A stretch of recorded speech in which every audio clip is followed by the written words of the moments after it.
जय श्री राम। देखिए, बहुत बड़ी खबर है और दुखद भी है, क्योंकि हर्षा रिछारिया ने बहुत ही गलत बोला है कि कोई भी महिलाओं के लिए आश्रम सुरक्षित नहीं है।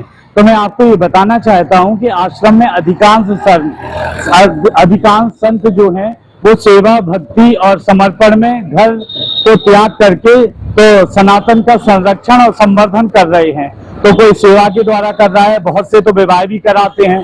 तो ये आपका व्यक्तिगत, अगर किसी व्यक्ति के साथ या किसी साधु के साथ आपका गलत वार्तालाप या किसी ने सताया है तो उसका आप नाम लीजिए, लेकिन आप सब संतों के लिए बोल रही हैं तो बहुत गलत बात है, क्योंकि पहले आप मॉडल थी, अब आप साध्वी बनी हैं। तो आपने जैसा कहा है और जैसा न्यूज के द्वारा देखा जा रहा है कि सभी कोई भी महिलाओं के लिए सुरक्षित आश्रम नहीं है, तो ये बहुत गलत बात है, क्योंकि अधिकांश तो कई आश्रमों में माताएं रहती हैं।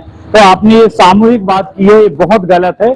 साधु संतों की सेवा पद्धति या जो परंपरा है संतों की, उसमें आपका ऐसा व्यक्तिगत बोलना बहुत कठिन, बुरी बात है, और इससे लोगों की भावनाएं भी आहत होती हैं। क्योंकि हमारे यहाँ सीए राममय सब जग जानी, कराऊं प्रणाम जोर जोग पानी। अगर हम में स्वयं में ताकत है तो कोई हमें छू नहीं सकता, क्योंकि नारी तू नारायणी, वो महाकाली जगदम्बा वही कामाख्या है, वही शक्ति स्वरूपा है। सीता जी तो लंका में जाकर भी रावण की हिम्मत नहीं हुई।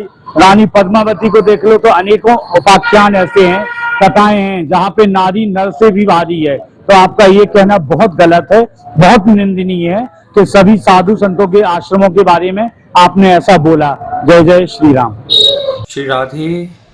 अभी सुनने में आया है कि एक अभिनेत्री हर्षा रिछारिया ने ऐसा एक वक्तव्य दिया है कि सभी आश्रम और महाराज जो संत लोग हैं उनके यहाँ पर सब कुछ गलत ही होता है, उनकी दृष्टि गलत ही रहती है।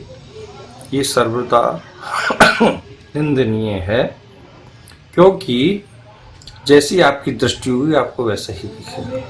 हर्षा रिछारिया जी ग्लैमर की दुनिया से आई हैं। अभी उनकी आसक्ति अपने ग्लैमर में ही है, अपने सांसारिक जीवन में ही है।